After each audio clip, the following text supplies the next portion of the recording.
The smell of vanilla and cinnamon always takes me back to those early mornings at Sullivan's Diner, watching Mom work her magic at the griddle. I'm Sophia Sullivan, and this is the story of how my brothers tried to erase our mother's legacy and how a weathered recipe book changed everything.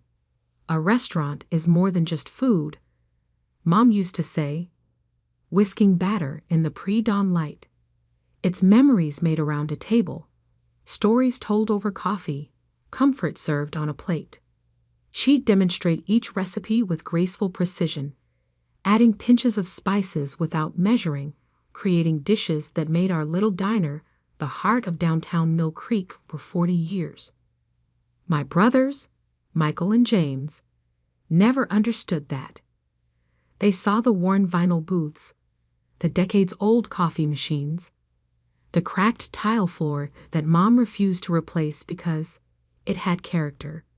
They didn't see what I saw. The history in every scratch, the love in every recipe, the magic that made ordinary ingredients extraordinary. I practically grew up in that kitchen, watching Mom transform simple ingredients into dishes that people drove hours to taste. Her blueberry pancakes weren't just breakfast. They were clouds of perfection that made food critics write poetry. Her chicken pot pie had a crust so flaky it made pastry chefs weep. And her mysterious sunshine sauce had customers begging for the recipe for decades.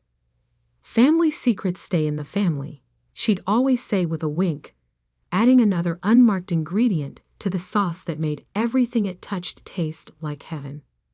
While my brothers escaped to college and corporate jobs, I stayed, learning every recipe, every technique, every secret that made our diner special.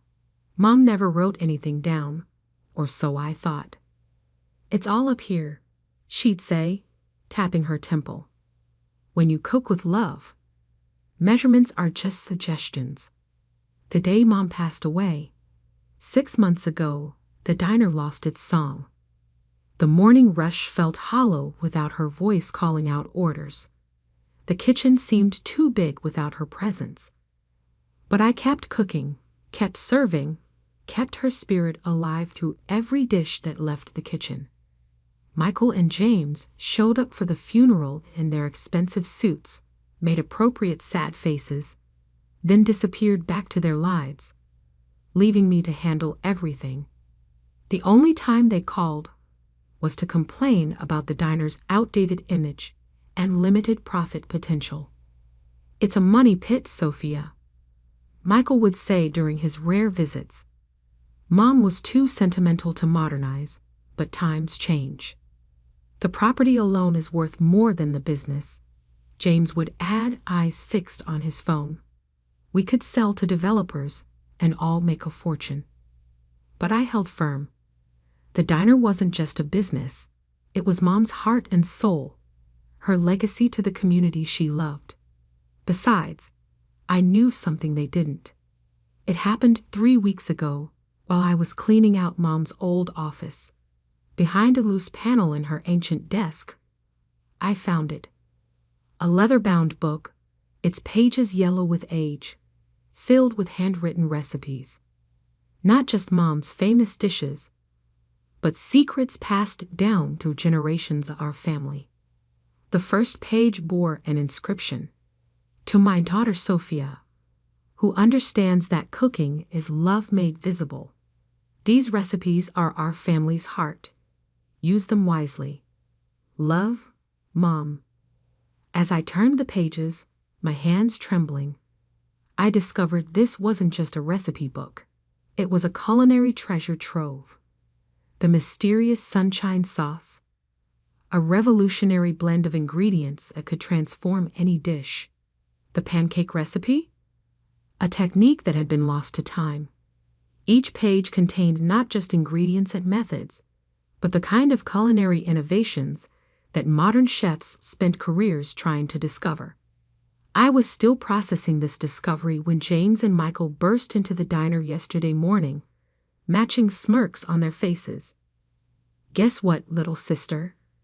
James announced, straightening his designer tie. We found a solution to our problem. Michael nodded, looking around the diner with barely concealed disdain. We sold the place. Developers are turning it into luxury condos. The world seemed to tilt. You what? It's a great deal, James continued, pulling out documents. The new owners take possession next week. We just need your signature since you're technically a co-owner. You can't do this, I whispered. This place is Mom's legacy. Mom's gone, Sophia, Michael said, his voice patronizing.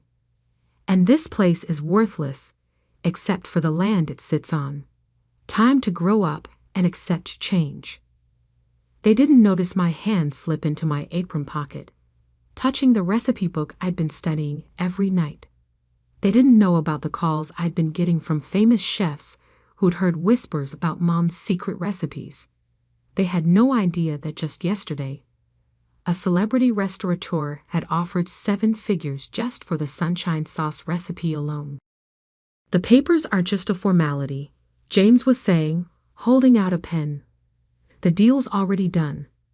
I looked around the diner, at the counter where Mom taught me to roll pie crust, at the booth where she helped me with homework, at the kitchen where she created culinary magic for 40 years. Then I looked at my brothers, these strangers in expensive suits who thought they could erase all of that with a signature. Actually, I said quietly, we need to talk about Mom's real legacy, and why this diner is worth more than you could possibly imagine. Michael laughed. What? The outdated equipment? The ancient recipes? I smiled, thinking of the book in my pocket, of the offers already coming in, of the look that would soon replace those smirks on my brothers' faces. Let me make you boys some coffee, I said, heading to the kitchen, and then I'll show you exactly what Mom left behind.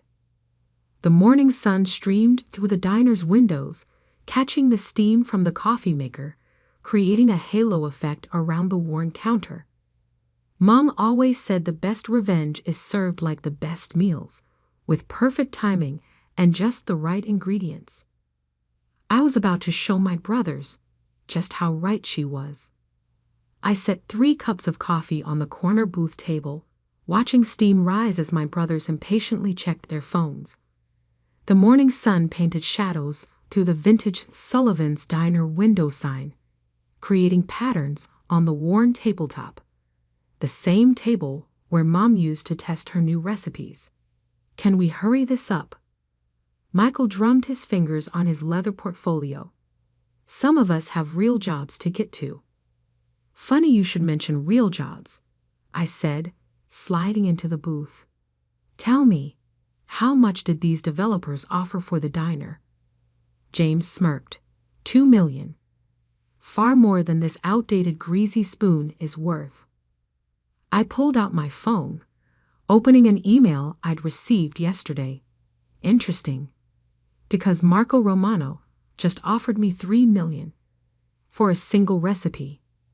The silence that followed was delicious. Marco Romano, the celebrity chef with 17 restaurants and his own cooking empire, was a name even my corporately obsessed brothers recognized. You're lying, Michael finally managed. I slid my phone across the table. They huddled over it, reading the email from Romano's business manager. Their faces paled as they reached the dollar figure. This is a joke, James stammered. Romano wouldn't. Oh, that's just for the sunshine sauce recipe, I continued casually, sipping my coffee. He hasn't even heard about the pancakes yet, or the pie crust technique that Gordon Walsh called revolutionary when he dined here last week. Gordon Walsh, the 3-star Michelin chef? Michael's coffee cup froze halfway to his mouth. I nodded.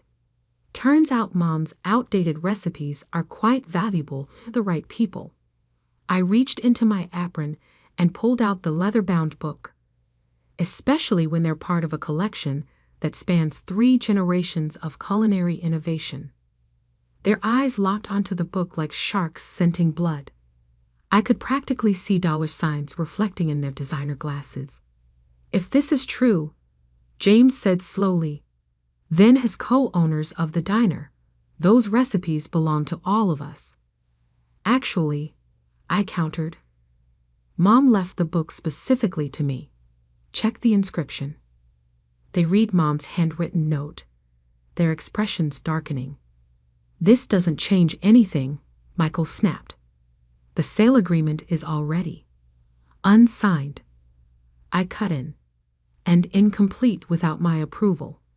But here's what you don't understand. The recipes are just the beginning." I pulled out my laptop, opening the files I'd prepared. Over the past 3 weeks, since finding Mom's book, I've been documenting everything. Testing recipes, recording techniques, upgrading equipment. And people have noticed. I showed them the reservations list, packed solid for the next 6 months. The write-ups in food blogs.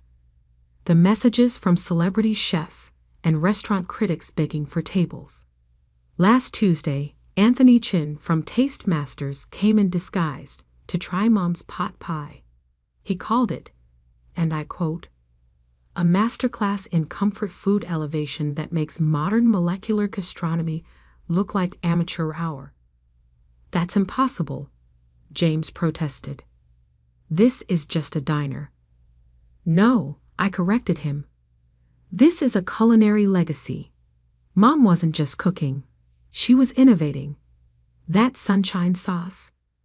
It's a completely unique process that creates flavors nobody has been able to replicate. The pancake recipe? It involves a technique that professional chefs have been trying to figure out for decades." I opened another email. The Food Network wants to feature us in their Hidden Gems series. The Culinary Institute of America is interested in documenting Mom's techniques for their archives, and 3 different restaurant groups have approached me about franchise opportunities. Michael leaned forward, his business instincts finally engaging. "How much are we talking about?" "The recipes alone? Industry experts value them at 8 figures. The diner, with its established brand and growing reputation, add another 0. But the developers," James began, "can find another location." I finished. "This spot, this diner, with its history and its secrets, it's worth more than any luxury condo project." I pulled out a folder of my own. "So here's my offer. I'll buy out your shares. Fair market value, based on current professional assessments of the business's potential. You walk away with more than your developer deal would have paid, and I keep Mom's legacy alive. Or," Michael's eyes narrowed, "or I go public with everything. The secret recipes, the celebrity chef endorsements, the franchise potential. Watch how fast your $2 million deal evaporates when developers realize what they're trying to tear down." James reached for the recipe book. I pulled it back smoothly. "The book stays with me. Mom's orders." "This is blackmail," he sputtered. "No," I corrected. "This is business. Isn't that what you've been telling me to learn about?" My phone buzzed.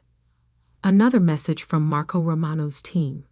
They were raising their offer for the sunshine sauce recipe to $4 million. "Take the night to think about it," I said, standing up. "I have a diner to run. Oh, and you might want to stay for breakfast. The food critics from the Times are coming in to try Mom's blueberry pancakes. Apparently, they've heard some interesting rumors about a secret ingredient that changes the entire structure of the batter." I headed to the kitchen, leaving them staring at their phones, frantically Googling recent reviews of Sullivan's Diner.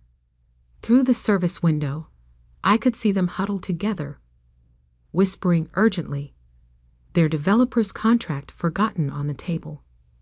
Opening Mom's recipe book to the pancake page, I smiled at her handwritten notes in the margins. The secret isn't in the ingredients, Sophia. It's in knowing how precious things are and protecting them. The morning crew was arriving, tying on their aprons. The prep list for today included 3 of Mom's signature dishes that food critics had been raving about. Soon, the diner would be full of regular customers and culinary professionals, all drawn by the magic that my brothers had dismissed as worthless. I fired up the griddle, the same one Mom had cooked on for decades. As the surface heated, I swore I could hear her laugh, proud and strong, echoing through her kitchen. The battle wasn't over. I knew my brothers well enough to expect resistance, schemes, possibly even legal threats. But I had something they didn't. Not just Mom's recipes, but her wisdom, her passion, and her understanding of what made food truly special. The recipe book sat safely in my apron pocket as I began mixing the pancake batter, adding each ingredient with the precision Mom had taught me. Outside, the line was already forming. Locals who'd loved Mom's cooking for years mixed with food critics and celebrity chefs, all waiting to taste what my brothers had tried to destroy. "Time to cook," I whispered, hearing Mom's voice in my head, "and show them what priceless really means." The next morning, Sullivan's Diner hummed with an energy I hadn't felt since Mom passed. Every table was full.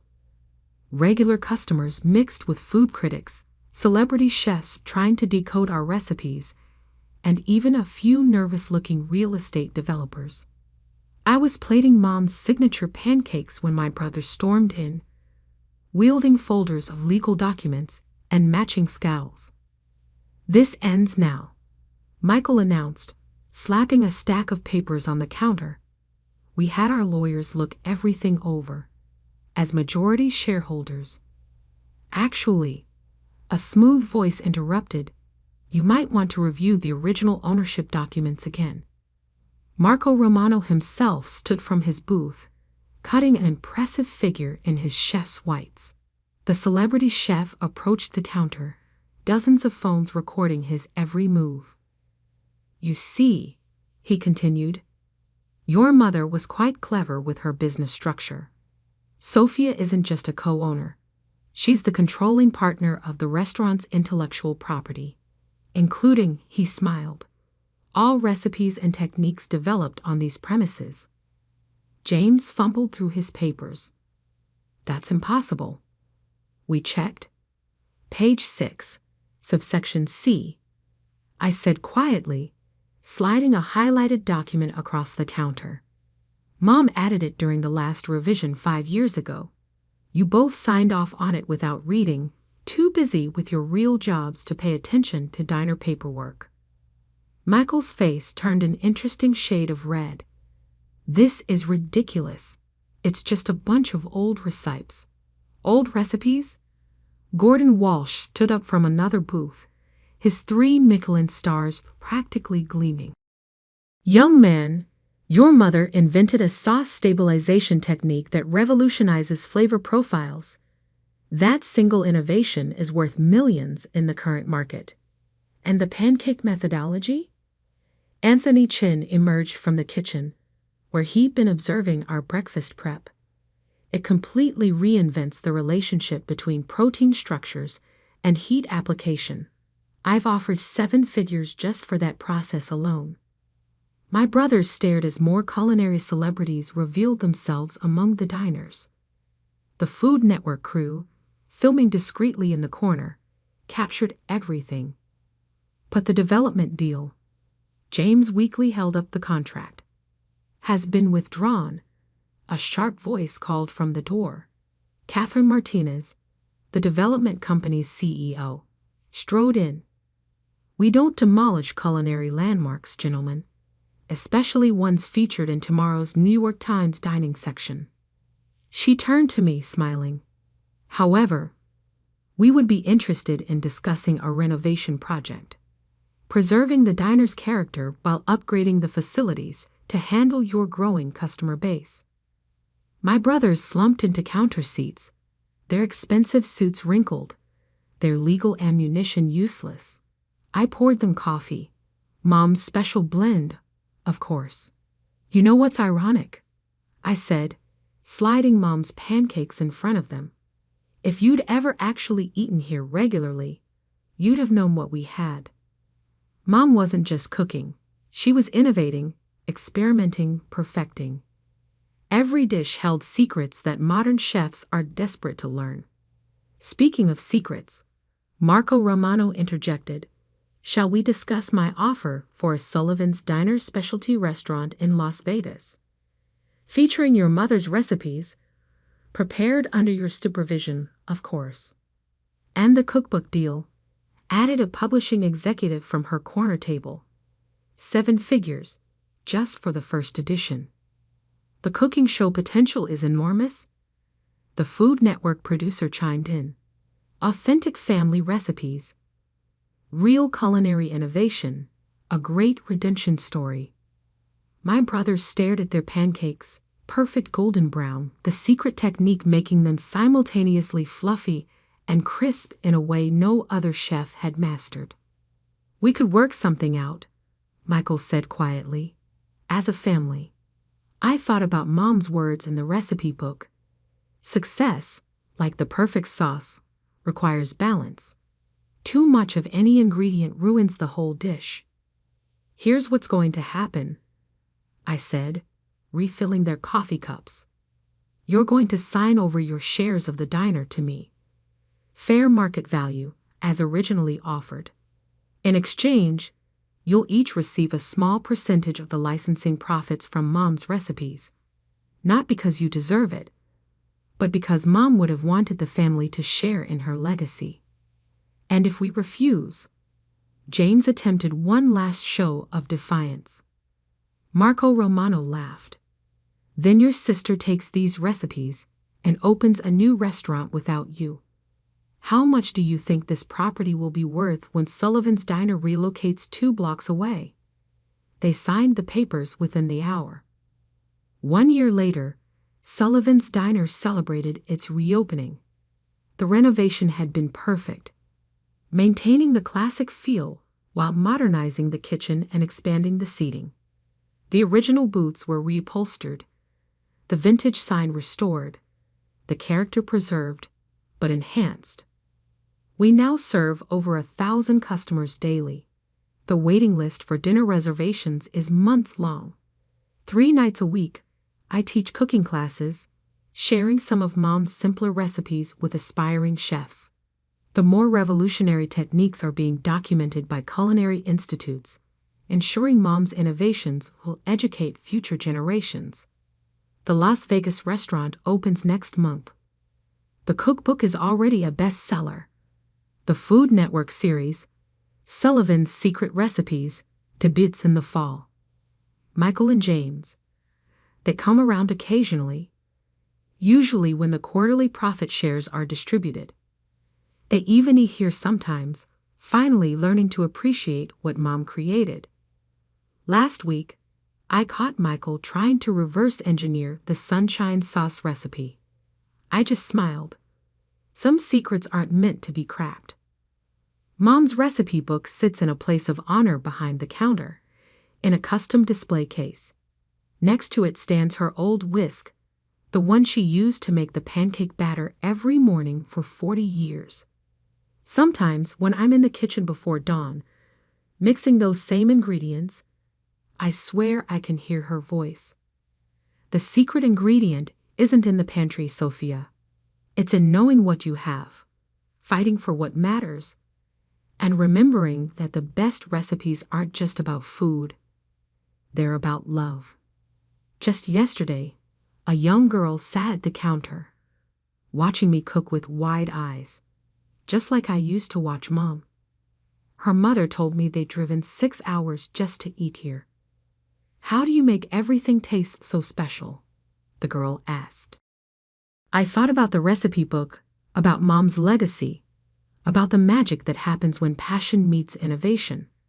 about how my brothers almost destroyed something priceless because they couldn't see its true value.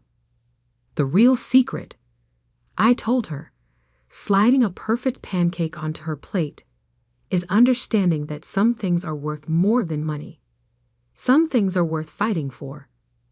The diner filled with the breakfast rush, regulars, tourists, food critics, all drawn by recipes that had almost been lost. The griddle sizzled, coffee brewed, and the spirit of Sullivan's Diner lived on, stronger than ever. Mom would have loved it.